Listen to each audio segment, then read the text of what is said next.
Seorang anak telah lahir untuk kita, seorang putra telah diberikan untuk kita. Lambang pemerintahan ada di atas bahunya, dan namanya disebutkan orang penasihat ajaib, Allah yang perkasa, Bapa yang kekal, Raja damai. Saudaraku, kalau kita punya hadiah diberikan seorang, pasti kita sangat jaga, pasti kita sangat rawat, apalagi itu sesuatu yang sangat berharga bagi kita. Tapi kalau saudara diberikan sesuatu yang tidak berharga menurut saudara, pasti saudara anggap sepele. Nah, ini Allah yang memberikan adalah seorang petinggi. Kalau saudara diberikan hadiah oleh seorang presiden, mungkin saudara dapat buku saja, hanya buku saja. Bapak Jokowi kemarin pernah bagikan buku tulis atau buku kepada masyarakat, orang senang sekali, berlomba, antri pengen dapatkan bukunya, mengatakan aku dapat buku dari presiden. Berikutnya, kalau presiden memberikan sepeda, orang sangat bangga, ini sepeda dari presiden, yang berikan presiden. Bangga, bukan hanya camat, bukan hanya wali kota atau bupati, bukan gubernur, tapi langsung pemimpin orang nomor satu sebuah negara, itu presiden yang memberikan. Nah, ini yang memberikan adalah Allah, Tuhan semesta alam, pencipta kita, pencipta hidup kita, pencipta langit dan bumi. Dia yang memberikan. Dia memberikan seorang anak telah lahir untuk siapa? Untuk kita, kepada saya dan saudara. Kepada kita diberikan seorang anak. Untuk apa anak ini? Mau kita apain? Anak yang lahir ini adalah anak yang bukan murahan, yang karena Allah memberikan bukan pemberian murahan, yang diberikan Allah adalah yang terbaik. Dia punya lambang pemerintahan, ibaratnya punya stempel kerajaan. Kalau ada orang punya stempel pasti mungkin bisa disalahgunakan ya. Orang punya mungkin stempel, itu stempel dimanipulasi untuk manipulasi data, untuk bikin surat palsu. Tapi ini Allah memberikan jaminan dan Allah memberikan tanda, itu lambang pemerintahan ada di atas bahunya. Dia punya lambang pemerintahan, berarti dia punya tanda sebagai seorang raja. Dia namanya akan disebutkan sebagai penasehat ajaib. Kemarin kita sudah dengar tentang penasehat ajaib, bahwa nasihatnya itu nasihat yang luar biasa, bukan nasihat murahan. Berarti apa yang dinasihatkan itu sangat ajaib dan luar biasa. Itu pasti terjadi dan itu pasti menjadi penentu.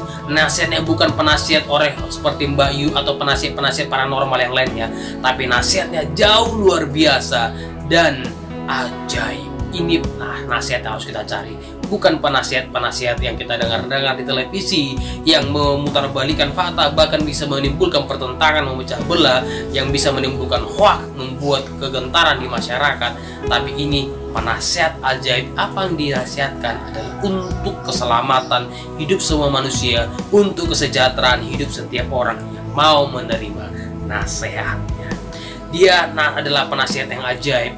Dia adalah Allah yang perkasa. Kalau dikatakan dia Allah yang perkasa, berarti bukan Allah murahan. Mungkin ada orang menganggap Allah yang lain, mungkin Allah yang kecil, Allah yang lain, Allah yang tidak penguasa surga, Allah yang menyembah dewa-dewa asing yang disebut dengan ilah-ilah. Tapi ini adalah Allah yang perkasa.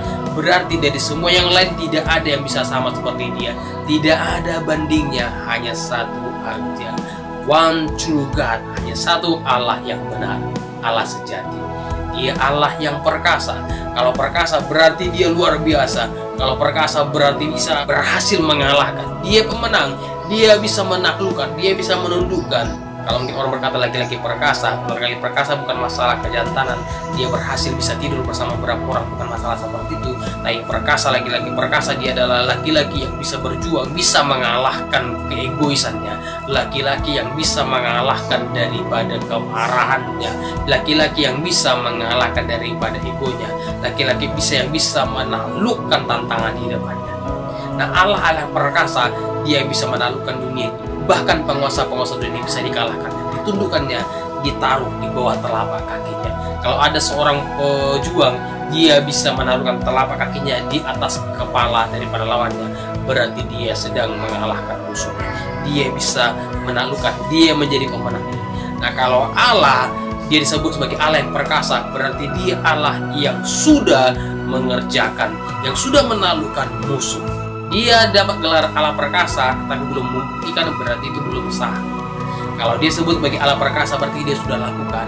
Dia disebutkan Allah perkasa, berarti dia sudah mengerjakan. Kalau Yesus sebagai Allah perkasa, dia sudah taklukkan maut, dia sudah kalahkan maut, dia sudah kalahkan iblis.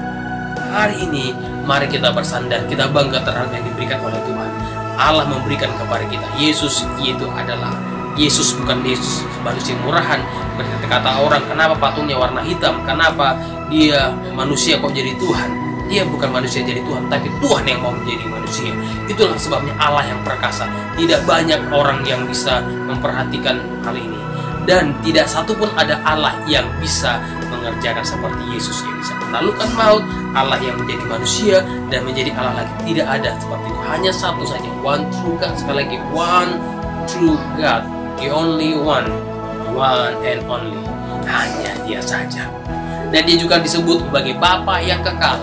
Kalau Bapa yang kekal berarti dia adalah sebagai sumber. Kalau dia Bapa, kita akan menjadi anak-anaknya. Hanya orang yang menerima dia disebut sebagai anak-anaknya. Yohanes 1 ayat 12, kalau kita mau menerimanya, diberi kuasa untuk menjadi anak-anaknya. Kalau kita anaknya berarti dia kita panggil Bapa. Makanya tidak salah kalau kita panggil sebagai Bapa. Itu benar, karena dia adalah Bapa yang kekal. Kalau dia Bapa, kita anaknya. Mintalah kepada Bapa. Apa yang kita mintakan, Bapa pasti dengar. Dia bukan Bapa murahan, dia bukan Bapa seperti dunia ini. Bapa yang sibuk, tidak memperhatikan. Bapa yang kalau ada maunya, Bapa yang mau didengar saja. Bapa yang mentinggalkan diri sendiri, tapi dia Bapa yang sangat memperhatikan, yang sangat peduli, bahkan ingat akan diri kita. Dia Bapa yang kekal, artinya adalah dia tidak menjadi Bapa untuk 1, 2, 10 tahun, sekian abad, tapi kekal sampai selama-lamanya. Dia tetap Bapa. Dia tidak akan berhenti tetap menjadi Bapa bagi orang yang mau menerimanya. Kalau kita menerimanya, kita akan menjadi anaknya dan dia adalah Bapa kita. Dia juga akan disebut sebagai Raja Damai. Kalau Raja berarti dia akan memerintah, dia akan menjadi penguasa. Kalau dia disebut sebagai Raja, tidak ada lagi raja seperti dia. Tidak ada lagi yang bisa dibandingkan dengan dia.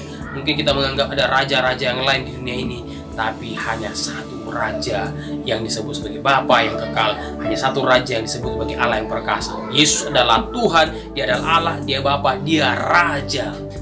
Raja seperti apa? Apakah dia raja otoriter, raja dengan tangan besi, raja yang memerintah sesuka hatinya, raja yang bisa memanfaatkan manusia? Bukan. Dia raja yang membawa damai, raja yang bisa melakukan rekonsiliasi, raja yang menebar kasih, raja yang peduli kepada masyarakatnya, dan raja yang mau tanda kutip belusukan, raja yang memperhatikan rakyat kecil, yang turun ke lapangan, tidak sembunyi di balik meja, tidak sembunyi di balik tahta, tapi dia raja yang turun bekerja, memperhatikan, mendorong, memberi semangat, membangun dan memotivasi semua rakyatnya, semua masyarakatnya. Dialah raja yang teladan dunia ini bagi yang mau meneladaninya. Kalau kita mungkin menjadi teladan, kita sempat itu seperti Bapak Jokowi atau mungkin seperti Ibu Risma, seorang wali kota yang menjadi teladan, kita memperhatikan ya Pak, tapi dia punya kekurangan. Ini ada teladan yang luar biasa, raja yang mau turun ke lapangan, yang memperhatikan masyarakat, memperhatikan keadaan masyarakat, mau mendengar seruan, bahkan seruan yang tertahankan sekalipun dia dengar, dia peduli. Ini raja yang memperhatikan masyarakatnya. Ini harus kita teladani. Saudara harus teladani. Saudara harus ikuti cara Yesus. Saudara harus terima ini. Kalau kita diberikan sebuah hadiah tapi kita tidak tahu hasilnya, itu hati-hati. Era sekarang kita perlu hati-hati. Dapat pemberian tapi tidak tahu siapa memberinya, dapat pemberian tapi tidak tahu isinya, hati-hati. Itu bisa bom. Itu bisa benar-benar memang kejutan, hadiah untuk menyenangkan, atau bisa itu semacam prank. Kalau untuk prank itu semacam untuk ngerjain manusia.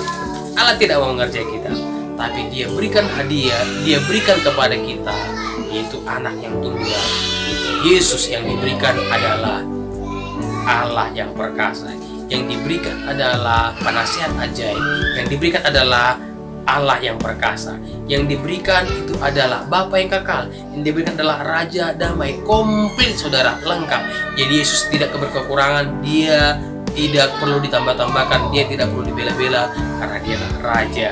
Dialah Allah. Allah yang bela kita, Raja yang bela kita, bukan kita bela-bela Raja. Sehingga dia punya kekurangan, tidak. Kita yang perlu diperhatikan oleh Raja. Sebabnya mari kita layani Raja kita dengan baik. Mari kita memperhatikan apa yang menjadi pesan-pesannya. Mari kita menjadi masyarakat, menjadi rakyatnya yang menyenangkan hati pemimpin kita, yaitu Allah yang kekal.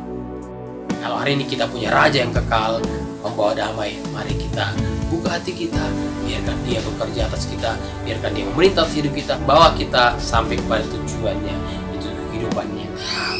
Banggalah atas pemberian Tuhan, banggalah terhadap apa yang Tuhan berikan, karena Allah tidak pernah memberikan kita kepada hal yang mencelakakan, tapi Dia memberikan kepada kita masa depan yang penuh harapan. Mari jangan menjauh dari rencananya. Ingat sekali lagi, jangan menjauh dari rencananya, karena di luar rencananya itu adalah kecelakaan dan kehidupan yang sangat mengerikan. Tapi di dalam lingkungan kerajaannya, dalam pemerintahannya, kita akan menghadapi masa depan yang penuh kegirangan. Itu bersukacita. Bersukacitalah atas hari yang kita jalani hari ini. Bersyukur atas pemberian Allah. Terpujilah Tuhan kita. Salam nama Yesus. Shalom.